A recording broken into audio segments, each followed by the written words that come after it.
Bienvenidos. Aquí estamos de nuevo con ustedes en esta semana marcada por la terrible tragedia que provocó el terremoto en Haití, un país y un pueblo al que le expresamos toda nuestra solidaridad desde Colombia y desde Caracol Internacional. Y hoy en nuestro programa vamos a hablar de hechos y de pronunciamientos relacionados con el futuro presidencial de dos países, Colombia y Chile, y por las nuevas dificultades que enfrenta Venezuela en materia económica. Aquí están nuestros temas. El presidente de Colombia, Álvaro Uribe, está cada vez más cerca de conseguir la autorización constitucional para aspirar a un nuevo periodo en el poder.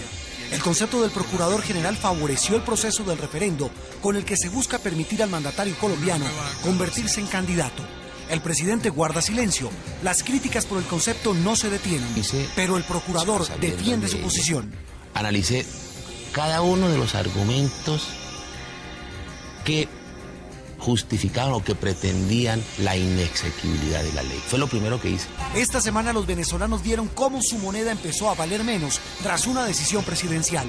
Hemos decidido llevar esa tasa cambiaria de 2,15 a 2,60. La devaluación del bolívar provocó una avalancha de compradores en todo el comercio, pero también medidas del gobierno para controlar la especulación en el país con la inflación más alta del continente. Consecuencias de esta decisión económica. Es el gobierno nuevamente incrementando o implementando un plan populista para beneficiar una serie de personas que ellos consideran que son los que le impactan más electoralmente. Chile decide este domingo quién será su nuevo presidente. Una elección en segunda vuelta a la que el país austral llega con empate técnico en todas las encuestas. Tanto Sebastián Piñera como Eduardo Frei tienen hoy todas las posibilidades de llegar a la Casa de la Moneda.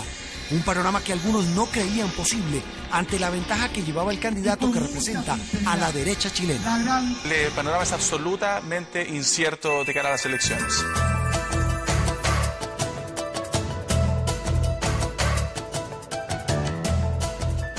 Bueno, pues este año es de gran actividad en Latinoamérica, como comentábamos, y por supuesto Colombia está en el calendario con unas elecciones presidenciales que le podrían permitir al presidente Álvaro Uribe un tercer periodo, y todo depende de la aprobación de un referéndum que modifique la reforma constitucional. Y esta iniciativa fue aprobada en el Congreso por una ley el año pasado y con múltiples denuncias de irregularidades de toda índole, y el Procurador General de la Nación colombiana, Alejandro Ordóñez, dio su concepto sobre este proceso y el concepto fue favorable, es decir, le dio como una especie de bienvenido, Procurador Alejandro Ordóñez, una especie de vía libre a la posibilidad de ese referéndum para que la Corte tome esa decisión. Así lo he creído y lo he plasmado en mi concepto. Yo creo, mi criterio jurídico, mi concepto constitucional, una vez cotejado y comparada la ley que convoca referéndum con el ordenamiento jurídico y con el marco jurisprudencial, que la ley no transgrede el ordenamiento constitucional. Procurador, esto para que lo entendamos todos, no es un concepto vinculante. Sin embargo, nuestra Constitución dice que el procurador tiene que darle ese concepto a la Corte Constitucional y después de eso ella tomará sus decisiones. ¿Fue difícil para usted elaborar este concepto sabiendo el peso de esta decisión, no solo para Colombia, sino para América Latina, que puede haber un tercer mandato y modificarse toda nuestra historia, dijéramos, de los ejecutivos colombianos? Desde luego que no es sencillo. Primero por la responsabilidad que ello implica. Si bien es cierto, el concepto no es vinculante, la Corte es autónoma, es independiente, tendrá sus criterios, sus valoraciones, sus conceptos que van a plasmar con los consensos y las mayorías que deben allí concretarse. Pero el análisis no es sencillo por varias razones. Primero, por el derecho ambiental. Es el que crea el medio ambiente, las presiones, dijéramos, normales que se dan en una democracia, sí. Se crean... Es decir, la presión, la tensión, la expectativa de un país, claro, que es legítima. ¿Sí? Claro que sí, es legítima. Dijéramos, un poco los preconceptos que se crean en determinados sectores intelectuales, los intereses políticos, las razones de conveniencia, de oportunidad o de inoportunidad. ¿Y eso pesa jurídicamente en la toma de una decisión? No. Porque usted es un ser humano también. Claro, ¿no? desde luego, el juez no entra, ni siquiera Kelsen creía, yo pienso, en el carácter puro del derecho. Sí. El juez entra con una serie de circunstancias de diverso orden. Entonces, no fue fácil, primero, para lograr aproximarse a este, dijéramos, problema de carácter constitucional o este análisis constitucional. Pero lo hice una vez que arribó el expediente a la Procuraduría. Y eso usted tuvo todo ese periodo de diciembre para elaborar, para sentar, para meditarlo. ¿Usted se da cuenta lo que su concepto puede pesar, aunque no sea vinculante, puede pesar en los magistrados de la Corte? ¿En el magistrado ponente y en los 9 magistrados de la Corte? Desde luego, yo lo hice a sabiendas de ello. Analicé cada uno de los argumentos que justificaban o que pretendían la inexequibilidad de la ley. Fue lo primero que hice. O sea, descartar lo negativo. Fue el primero ejercicio. Analicé, puse, dijéramos, en una balanza tanto los argumentos adversos como los argumentos que justificaban la exequibilidad de la ley. Que básicamente los argumentos en contra, dijéramos, todo el tema de los topes o todo el tema de las irregularidades que se dieron, que en algún momento usted decía que eran un asunto muy grave, pero que no tendrían por qué considerarse, que es lo que la gente tal vez no entendió y muchos de sus críticos argumentan. ¿No se abre ahí una puerta muy peligrosa? Es que hay algo que debe tenerse en cuenta, que debe enmarcarse dentro del análisis constitucional. Nuestra carta es, si se quiere, exigente en lo relativo al análisis de constitucionalidad de la ley que convoca un referendo. Claramente es decir, específica y clara. Específica, y es restrictivo el control que se hace. ¿Por qué razón? Es clarísimo. ¿A la forma o al fondo? Claro, mire, allá voy. Una norma que es el artículo, yo no quiero mencionar números, ni normas, ni títulos, pero quiero hacerlo académico, pero toca, pero con algún esfuerzo académico, ¿sí? Una norma que está en un título, en el último título de la Constitución, el 13, dice, solo, utiliza la palabra solo, podrá ser inconstitucional solo la ley que convoca referéndum si se violan unos elementos y unos requisitos que están en ese título. Y esos no eran los que se violaron aquí, que fueron culpas individuales, es lo que le he entendido a ustedes. Exactamente, entonces no toda irregularidad, no toda, pueden haber irregularidades de carácter legal, incluso eventualmente podrían serlo de carácter constitucional, pero no toda irregularidad tiene la fuerza. Pero ¿no lo asusta que se abre esa puerta y que de pronto legitimemos cosas que no deberíamos haber legitimado? ¿O usted se atiene a la carta en eso, pues? Las cosas son como son y no como uno quiere que sean. El ordenamiento jurídico es claro en eso. Entonces, ¿qué pasa? Hay una serie de observaciones, de argumentos referidos a la posible inconstitucionalidad. Hay un primer tema que hay que aclarar, ¿sí?, que es un poco técnico, pero es importante también tenerlo en cuenta. La Corte tiene competencias, de acuerdo a la Constitución, para analizar o para ejercer el control sobre los vicios de procedimiento en la formación, en la elaboración de la ley que convoca a referéndum. Pero ahí no nos vamos al debate de si va al fondo o a la forma. Usted insiste en que la Corte no debería entrar. Eso es lo que yo creo personalmente, mi formación jurídica. Pero ellos podrían hacerlo, ya lo hicieron, de hecho. Pero la jurisprudencia actual, que no es pacífica, están divididos 5-4, considera... Nuestro famoso 5-4 de los miembros de la Corte. Exacto, que puede ir más allá. Entonces, aceptando ello, aceptando que esa es una realidad que uno no puede desconocer, tenemos que observar si esa ley desconoció o no, violó o no, cometieron irregularidades o no que puedan afectar la constitucionalidad de la ley. Yo quería pasar por dos temas que creo que son muy importantes en esto. Usted dijo no al voto en blanco y que algunos argumentaban que debería existir esa tercera alternativa, no solo votar un referéndum, quiere al presidente Álvaro Uribe o no para el 2010, sí o no, o también en blanco. Y segundo, el tema de las garantías. Me gustaría que elaborara porque creo que es una parte importante de su concepto. Un país que no tiene esa legislación, no está protegido para ese tercer mandato, ¿cómo decirle a un presidente que no es candidato, respete la ley de garantías? Es decir, ahí tendríamos que ir a la buena fe o cómo hacer. Quisiera rápidamente que me comentara esos dos temas, procurador. Bueno, el primer tema, ¿cuál es? El voto en blanco. El voto en blanco.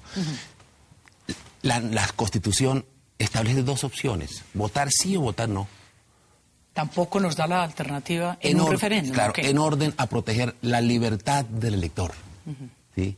Que es un principio básico de nuestro sistema jurídico. ¿Y el voto blanco no es un voto libre del elector, una decisión libre del elector? Y la Constitución no establece esa posibilidad de votar en blanco, porque eventualmente ello implicaría la participación, y la participación iría a favorecer los volúmenes que se requieren, los porcentajes que se requieren. Sí. Porque aumentaría los porcentajes, claro. por supuesto, automáticamente. Entonces, quien no quiere votar, que estaría eventualmente, sería prácticamente un voto positivo. Porque, por supuesto, se sumaría, dijéramos, claro. Entonces, y respecto a la ley de garantías, ¿cómo exigirle a un presidente que no es candidato o a un ciudadano presidente que no es candidato? Eso es totalmente atípico, es sui generis.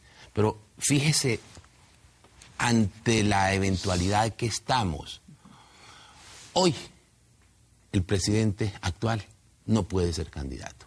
Y no es candidato porque no existe la posibilidad de una segunda reelección.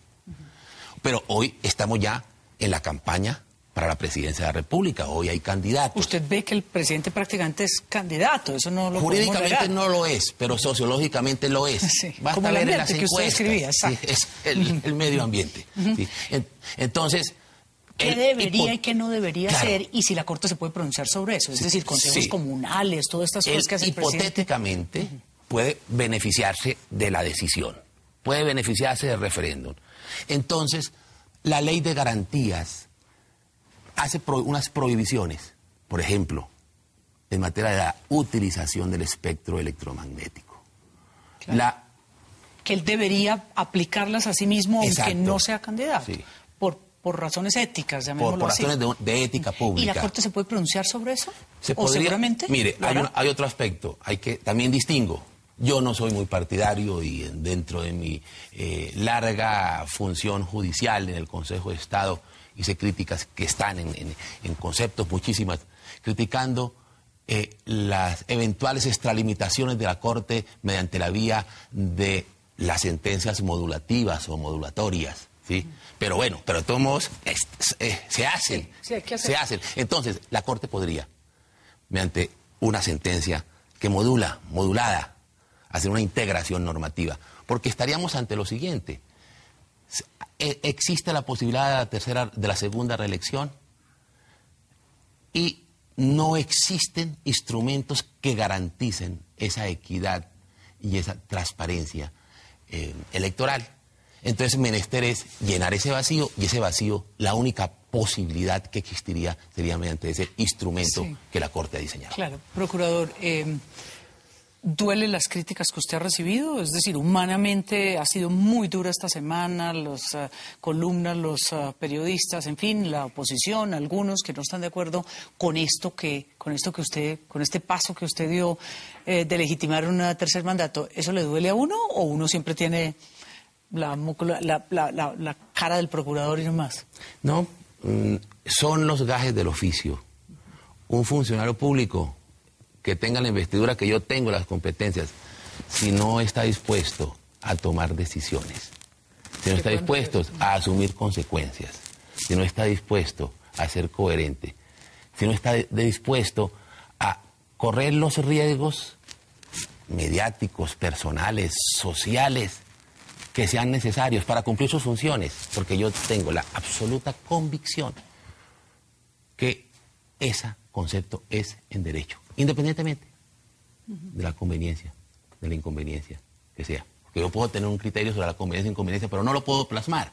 Sí, usted eso falla en derecho. Eso son razones que ha debido tener en cuenta el Congreso y que deberá tener en cuenta. La Corte. No, la Corte, el elector. la conveniencia, el elector. El elector. Pero yo no puedo no puedo dejar de que se nos vaya y ya estamos esperando nuestra conexión con Chile para analizar un poco también las elecciones en ese país, pero cuénteme de los falsos positivos, una palabrita. Hay un dolor muy grande de muchas familias, hay yo creo que un escándalo internacional por las liberaciones que empiezan a darse por vencimiento de términos de más de 30 militares.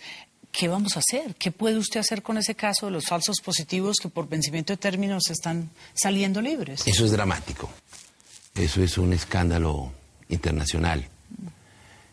Corte Penal Internacional. El Ministerio Público, ya sea por medio del personero de Soacha o del procurador que ejerce esa función en los procesos, lo advirtió. Son 4 meses para decidir un conflicto que ha debido realizarse más prontamente. Pero bueno, esa, dijéramos, libertad no implica impunidad. Y en ello hay que internacionalmente distinguir, incluso nacionalmente. Eso no implica que haya absoluciones. Que queden libres, que queden libres. No es así. Y en ello, dijéramos, que hay que tener la certeza de que la justicia actuará en debida forma, y más por la trascendencia política y social. Debe actuar diligente y pronta y justamente frente a cualquier hecho, pero estos con mayor trascendencia, sobre todo por las implicaciones institucionales que ello implica y por la pérdida de la credibilidad que comporta. La justicia, lamentablemente. Muchas gracias, señor procurador Alejandro Ordóñez, por habernos acompañado en este programa. Mucha suerte y seguramente lo vamos a estar consultando en varias oportunidades en Entérate con María Emma. Y esperemos el curso de los acontecimientos para saber si el presidente Uribe aspira a un tercer mandato una vez se defina por la Corte Constitucional en los próximos meses. Hacemos una pausa, pero en un momento hablaremos de las consecuencias de la devaluación en Venezuela. Esta es una tentación muy grande para seguir gastando y sobre todo endeudándose y gastando, soltando dinero a la calle en un año electoral que le va a beneficiar de alguna forma para tratar de controlar la Asamblea Nacional.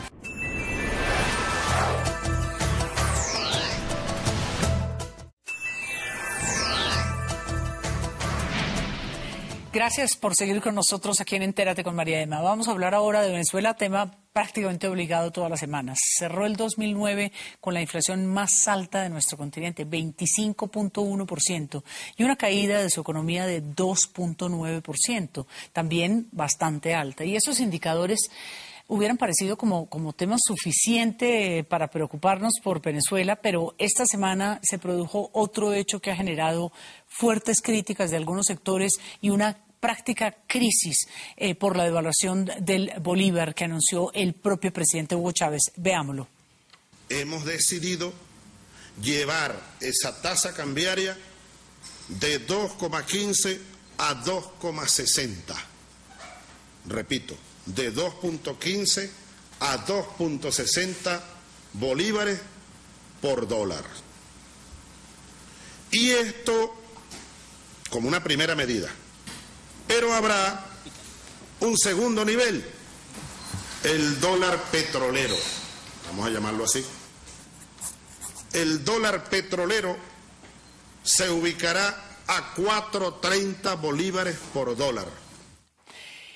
Para analizar lo que está ocurriendo en Venezuela, están con nosotros aquí en los estudios de Caracol Internacional en Bogotá, Magdalena Pardo, presidenta de la Cámara Colombo-Venezolana, y desde Caracas nos acompaña Noel Álvarez, el presidente de Fede Cámaras, la muy reconocida, el equivalente a la ANDI, dijéramos, colombiana. Noel, quería comenzar con usted. Gracias por acompañarnos a ambos. ¿Y qué está pasando verdaderamente? ¿Qué se siente después de este anuncio del presidente de estos dos tipos de tasas de devaluación tan complejas para analizar y entender y para, me imagino, llevar al día a día? Sí, bueno, muchas gracias. Realmente la situación es compleja, como tú lo acabas de decir. Sin embargo, tenemos que ver la situación en su contexto. Se han anunciado dos tipos de cambio. Nosotros veníamos desde hace tiempo teniendo un cambio paralelo, el dólar alternativo que se le llamaba, que inclusive nosotros ni siquiera podíamos señalar el precio de la moneda por la ley contra los ilícitos cambiarios. Sin embargo, por las estimaciones que venían haciendo una serie de técnicos, asesores nuestros en Fede Cámaras, teníamos las importaciones, aproximadamente el 40% de las importaciones venezolanas estaban viniendo al dólar alternativo. Eso significa que realmente no deberían sufrir un cambio profundo esos productos, y habida cuenta que el gobierno ha señalado dentro del convenio cambiario nuevo que vamos a tener una moneda, un cambio dual, sobre todo un cambio de 4.30 por dólar. Si eso es así, y si el gobierno concede la cantidad de divisas suficiente y no la utiliza como un arma política, que era lo que venía haciendo hasta ahora, utilizando solamente como una forma de presión para los empresarios, solamente otorgándole divisas a quienes eran amigos y a quienes no eran amigos, entonces los castigaba, quizás podríamos ver inclusive que algunos precios podrían disminuir. Pero tenemos un renglón y una afectación muy importante, que es todos aquellos artículos que estaban viniendo a 2.15, que estaban siendo importados, que ahora suben a 2.60, con una devaluación del 20.9%, pero no obstante que son unos renglones prioritarios, como lo ha señalado el gobierno, que son alimentos y medicinas. Esos mismos bienes tienen una afectación porque hay algunos productos que sí han sido incrementados, como es el caso de la publicidad, los empaques y el transporte, que van a afectar también en una forma determinante al precio final. Se dice, inclusive lo han calculado algunas personas, que tienen una incidencia del 26% dentro del precio final de estos productos, que quedaron al dólar de 2.60. Sin embargo, para nosotros en Venezuela tiene también un motivo de preocupación el hecho de que el gobierno también se haya reservado este escalafón de 2.60 para las importaciones del gobierno, y hasta ahora nos vienen señalando que van a importar no solamente medicinas y alimentos, sino que también van a importar vehículos, van a importar una serie de productos para competir con los empresarios privados. Eso significa una competencia desleal que va a contribuir de alguna forma a debilitar mucho más el aparato productivo, y que, bueno, alguien va a salir beneficiado, por supuesto, pero a través de una medida que no es todo la ortodoxa que pudiera ser, porque es el gobierno nuevamente incrementando o implementando un plan populista para beneficiar una serie de personas que ellos consideran que son los que le impactan más electoralmente. Noel, quería preguntarte, y después de esta presentación muy completa que nos haces, si vamos a tratar de intercambiar un poquitito esos conceptos. Usted nos habla aquí de que esto prácticamente se veía venir, los analistas veían venir esta devaluación. Quiero que me comente brevemente, para poderle dar paso en estudio a Magdalena, ¿qué hacer con el tema de corrupción? Si esta, que ya era una crítica fuerte, se puede dar, y con esa discrecionalidad en la asignación de divisas. Usted dice que si el gobierno no aplica esta discrecionalidad, de pronto eso puede cambiar y hasta mejorar. Pero le quería preguntar, en esos dos temas, ¿cómo pueden ustedes controlar la situación de corrupción y este modelo de asignación de divisas discrecionales precisamente en ese año electoral? Brevemente, si me puede comentar desde Caracas. Bueno, fundamentalmente el tema de la asignación de divisas escapa a nuestro control y solamente lo tiene el gobierno. En el tema de la corrupción, por supuesto que también el gobierno, nosotros lo que hacemos es señalarlo, lo hemos venido diciendo y le hemos pedido al gobierno transparencia y sobre todo unas cuentas claras, una disciplina fiscal, porque si ahora el gobierno continúa gastando como venía gastando, y más aún cuando ahora de 50.000 millones de dólares que registró por importaciones el año pasado percibía 100.000 millones de bolívares fuertes y ahora va a percibir 200.000 millones, esta es una tentación muy grande para seguir gastando y sobre todo endeudándose y gastando, soltando dinero a la calle en un año electoral que le va a beneficiar de alguna forma para tratar de controlar la Asamblea Nacional. Entonces, en esencia, nosotros lo que le pedimos al gobierno es un manejo transparente de la finanza, la disminución de la corrupción administrativa y, por supuesto, rendición de cuentas para todos los ciudadanos.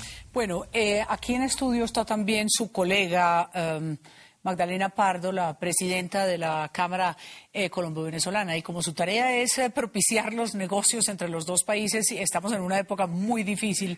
¿En cuánto nos afecta a Colombia? Ya veníamos con una situación dificilísima, particularmente en algo que usted misma ha llamado y que aquí hemos llamado agresión comercial del gobierno del presidente Chávez. ¿Cuánto le afecta a usted? Los negocios se van a afectar, todos los negocios de los exportadores hacia Venezuela del mundo con esta devaluación, pero sobre todo se va a afectar el pueblo venezolano con los bienes de primera necesidad que el gobierno venezolano considera prioritarios. El costo de importación se aumenta, como dijo Noel, un 21%.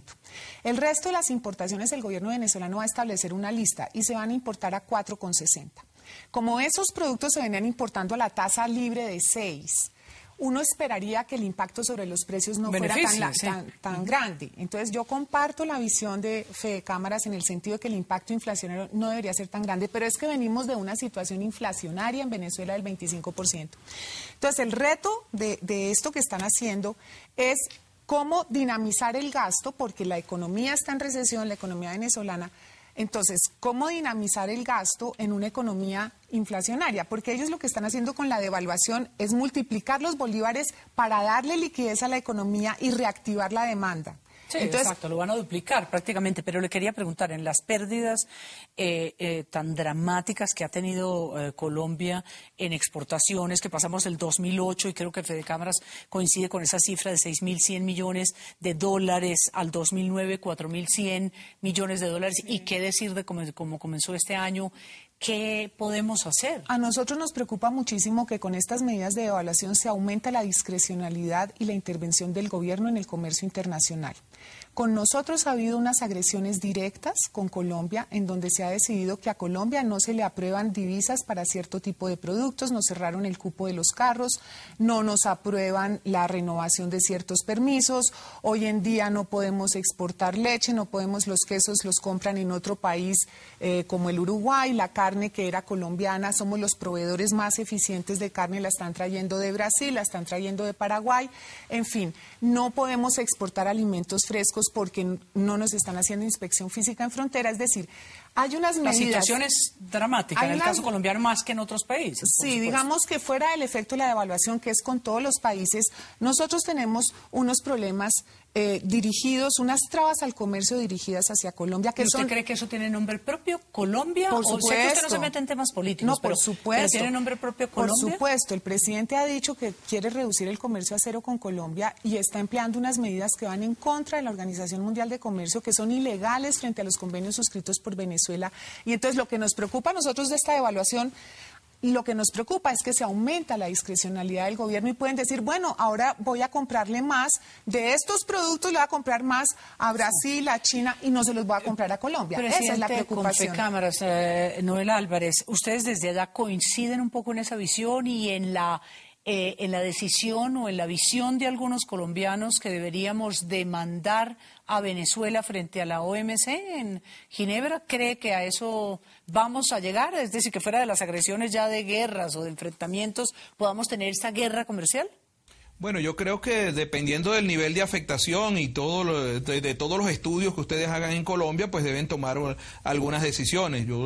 Si la afectación es muy grande y si hay una competencia desleal en un momento determinado y una discriminación que evidentemente se ve, pues por supuesto que hay que tomar las medidas jurídicas y concurrir a los organismos internacionales. Pero a mí me gustaría resaltar algo, porque ahora el gobierno nacional, a través de la devaluación, ha dicho, yo diría que ha generado una matriz de opinión diciendo que esto va a mejorar las exportaciones, que ahora descubrimos la panacea, que ahora el sector privado puede exportar. Y me gustaría decirlo porque uno de los principales socios comerciales, el segundo socio comercial de Venezuela siempre ha sido Colombia, y es el país hermano que tenemos más cercano y sería el principal receptor si nosotros pudiéramos de mercancía, de bienes y servicios, si nosotros pudiéramos exportar.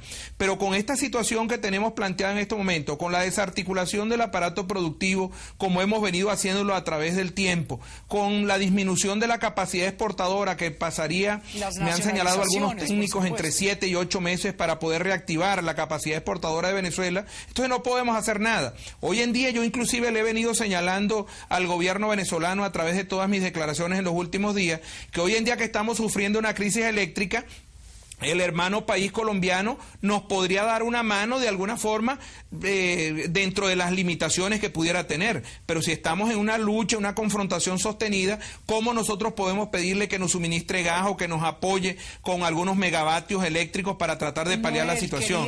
Por eso yo he dicho que aquí en estas situaciones pierden todos los países. Sí, quería preguntarte precisamente en ese tema energético, ¿qué significa en el día a día de un empresario, de un pequeño tendero, de un comercio de almacenes de éxito o cualquiera? ¿Qué significa eso en términos económicos y en términos del día a día? Inclusive con el reversazo que echó el propio presidente en el tema de Caracas. Bueno, pero fíjate, él acaba de dar un reversazo, como tú le señalas, pero solamente con el tema de Caracas. Todavía tenemos una afectación importante en todo el país, donde se vienen dando unos apagones controlados en algunos lados, incontrolados en otros, que puede llegar entre 6 y 9 horas. Nosotros hemos hecho unas estimaciones, las hicimos en septiembre, octubre del año pasado, donde señalábamos que en promedio tendríamos unos cortes, un racionamiento aproximadamente de 4 horas diarias. Eso es la mitad de una jornada laboral que, por supuesto, que afectaba en una forma muy importante toda la caída. Se pronunciaba muchísimo más la caída del Producto Interno Bruto. Ya estamos haciendo algunas estimaciones y nos da muy por encima de lo que habíamos señalado nosotros en la primera oportunidad, que para el año 2010 hablábamos de una caída de un 2.3%. Yo creo que va a pasar de 3 en esta oportunidad, y el 2.9 de caída que nos señaló el gobierno del año pasado, del año 2009, nosotros la estamos estimando por encima de 3.5%. Así que la afectación por la parte de la crisis eléctrica es muy importante, y por supuesto que hay una serie de medidas que nosotros le estamos pidiendo al gobierno, pero bueno, internamente tendremos que seguirlas discutiendo y ojalá que el gobierno nos oiga. Bueno, y Magdalena, ¿hasta dónde va a llegar esto? Ya para cerrar un poquitico y para que nuestros televidentes latinoamericanos en todo el hemisferio que nos puedan escuchar, ¿hasta dónde vamos a llegar en esta confrontación? El tema militar nos ha alejado muchísimo, las bases colombianas con presencia norteamericana. ¿Usted qué cree? ¿Cuál es el límite de esto? ¿Tendrá reverso? Es absurdo que no estemos unidos en este momento. Nosotros somos un imán, los dos países somos un imán. La reactivación de las exportaciones a través de esa nueva tasa de cambio son exportaciones que Venezuela podría hacer hacia Colombia.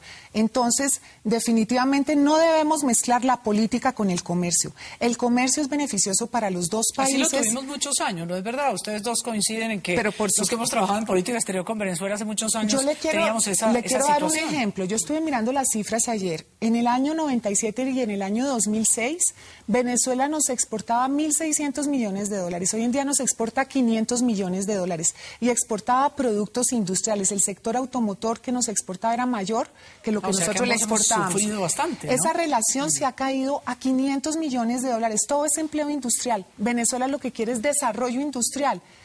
Colombia, la relación con Colombia le facilita el desarrollo industrial. ¿Por qué ponerle talanqueras a esa relación? Evidentemente para ustedes dos como analistas, estas son consecuencias más del presidente Chávez, más de una decisión política que de una realidad económica que nos ha ido distanciando y perdiendo esa capacidad, esa balanza comercial que teníamos. Noel, muy brevemente ya para cerrar aquí en Colombia. Sí, fíjate, yo lo que creo y lo he venido señalando en todos los programas que he tenido oportunidad de decirlo, esto más que una decisión económica es una decisión política, y más allá cuando el pueblo venezolano a través de todas las encuestas que se han efectuado en los últimos tiempos señala que no está de acuerdo con la ruptura o con el congelamiento con las relaciones con Colombia. Yo estoy de acuerdo en que las relaciones comerciales deben ponerse por encima de todo lo que son estos diatribas políticas que son una coyuntura en un momento determinado. Aquí nosotros tenemos una afectación no solamente del país en general, sino de la frontera, de los estados fronterizos. Entiendo que el norte de Santander de Colombia y el estado Táchira por Venezuela tienen en estos momentos una crisis tremenda, una crisis económica, y creo que nosotros como países tenemos que tratar de solucionar ese problema. El tema social de la frontera para nosotros es prioritario, la caída del empleo que tenemos y la afectación al Producto Interno Bruto de ambos países. Pues muchas gracias a usted, Noela Álvarez, lo vamos a consultar muchas veces, presidente de Fedecámaras, por acompañarnos allá desde nuestro canal aliado en Caracas, RCTV, y por supuesto a Magdalena Pardo, presidenta de la Cámara Colombo-Venezolana, que las cosas sonrían un poco más en este 2010 si fuera posible, y con eso nos despedimos de ustedes y vamos a una pequeña pausa, pero ya regresamos con otro tema que concentra la atención de nuestro continente, las elecciones presidenciales en Chile, que este domingo decide la suerte del nuevo mandatario de ese país y, por supuesto, su incidencia en nuestro continente. Ya volvemos. La gente cree que o salga Eduardo Frei o salga Sebastián Piñera, su vida va a continuar igual. El sistema económico y político no va a variar mayormente.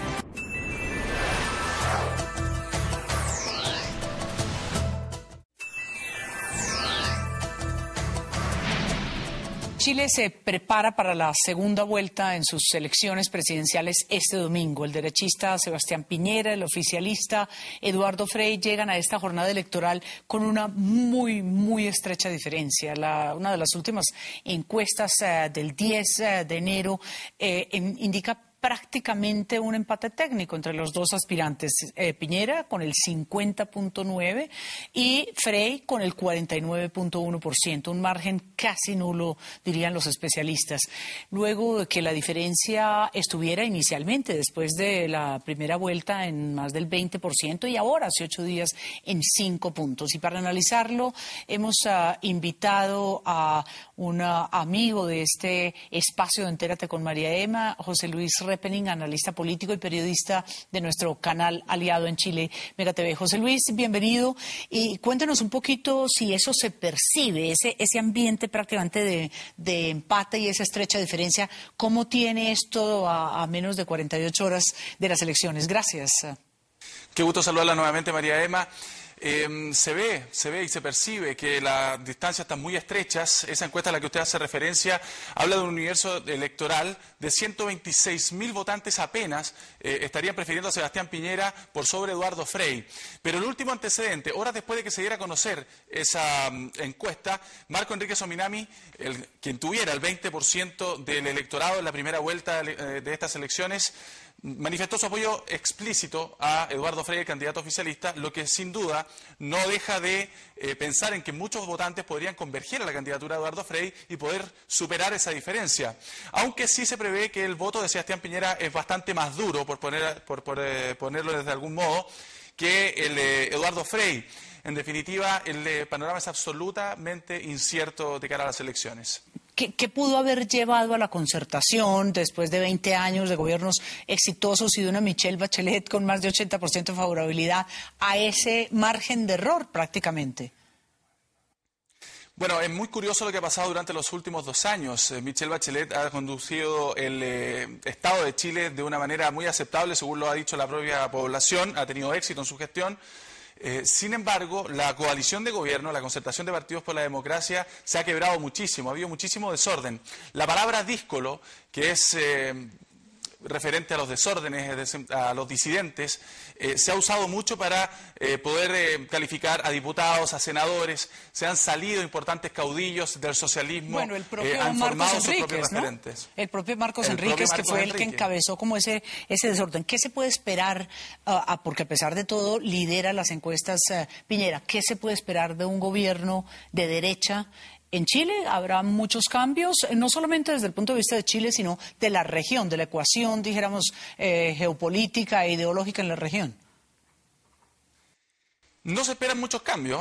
Para ser muy precisos, la gente cree que salga Eduardo Frei o salga Sebastián Piñera, su vida va a continuar igual. El sistema económico y político no va a variar mayormente. Los programas de gobierno, si uno los compara, tanto en su parte social, político, económico, cultural, son bastante similares. Hay diferencias en matices. Recordemos que Sebastián Piñera es más bien un hombre de centro-derecha, muy cercano a la democracia cristiana, y Eduardo Frei es demócrata cristiano. No se esperan mayores cambios. Sí, obviamente hay mucha incertidumbre respecto en el mundo popular de lo que puede hacer las políticas de protección social que ha llevado adelante con mucho éxito Michelle Bachelet, pero en general Chile ya es una democracia bastante madura, que ha seguido un camino que está bastante trazado. Y en cuanto a las relaciones internacionales, por ejemplo, tampoco se prevén mayores cambios. Chile tiene una política internacional. Sí. Sin embargo, en el último debate televisivo, pues fueron distintas las posiciones respecto, particularmente al presidente Chávez, dijéramos, y la relación con Chile, Venezuela, inclusive hasta Cuba. ¿No cree que ahí sí va a haber una diferencia de Piñera y que Piñera le va a jugar pasito al tema del presidente Chávez? Distinto a lo que hizo Bachelet. Claro, lo que yo podemos decir respecto de lo que es la política internacional de Chile es una política de Estado, está por sobre el gobierno de turno. Sebastián Piñera es muy probable que sí tenga un discurso bastante duro con los gobiernos, especialmente del ALBA, pero es difícil que sea confrontacional. Va a mantener una diplomacia de la conversación, del diálogo, pero difícilmente vaya a ser de mucha cooperación. Y entiendo que el gobierno de la presidenta Bachelet tampoco ha tenido mucha cercanía con el gobierno de Hugo Chávez. Sí, y el tema de Perú, que mucho se discutió en la campaña, todo el tema de espionajes, ¿eso cuánto pesó en estos debates finales y en la posición de los electores a puertas ya de salir a votar? Sobre todo el tema de conflicto de interés que podría generar a Sebastián Piñera como uno de los mayores accionistas de LAN, la empresa que es dueña también de LAN Perú, principal línea aérea también del vecino país. En cuanto a la relación con el Perú, ahí se genera un conflicto de interés, pero Sebastián Piñera, de salir presidente, asegura que va a vender esas acciones. Esa es quizás una de las preocupaciones que se planteó precisamente en el último debate presidencial, pero él ha sido bastante claro en ese sentido. No debiera variar mucho tampoco la estrategia de Chile, y no va a variar seguramente en cuanto al conflicto que se mantiene en la Corte Internacional de La Haya respecto del límite marítimo. La verdad es que se ve poco movimiento en ese sentido. José Luis, ya para concluir y dejarlo ir a usted prácticamente a votar en estas próximas horas, quería preguntarle quién es Piñera. Sabemos que es un millonario, que es un hombre muy rico, pero dijéramos su estilo de gobierno. Es un tipo supremamente ejecutivo. Ya a Frei lo conocemos, yo lo que he conocido de Piñera las veces que he estado con él, es como estar con un empresario, con un ejecutivo de una multinacional. ¿Eso sirve o no para gobernar según su análisis? Es bastante curioso porque, claro, él reúne el perfil de un ejecutivo, de un hombre de negocios muy exitoso, con una fortuna cercana a los 2.000 millones de dólares, pero también es un hombre que ha trabajado mucho en el sistema público, es un hombre que ha estado en política desde un entorno familiar. Digamos, su padre fue un estrecho colaborador de Frei Montalva, padre de Eduardo Frei, el candidato actual. Y él ha sido presidente del Partido de Renovación Nacional, fue senador durante 8 años y ha tenido actividad política permanente. Es decir, hay una combinación. Uno podría hablar de que Sebastián Piñera no es meramente un ejecutivo, sino que también un tipo que conoce bastante bien el sistema público. Ahí él probablemente basa en que su gestión podría ser sumamente exitosa. Muchas gracias a José Luis Reppening de nuestro canal aliado Mega TV por acompañarnos y mucha suerte en estas elecciones que son definitivas también para toda América Latina. A todos nuestros invitados también gracias y aquí termina nuestro programa por hoy. Pero no podemos despedirnos sin una vez más unir nuestros corazones en solidaridad con el pueblo de Haití, tan golpeado por esta tragedia del terremoto. Cada día las noticias que nos llegan son aún peores y bueno, la próxima semana los esperamos aquí en Entérate con María Emma. Espero sus opiniones, sus comentarios ingresando a nuestra página web www.caracoltv.com/entérate.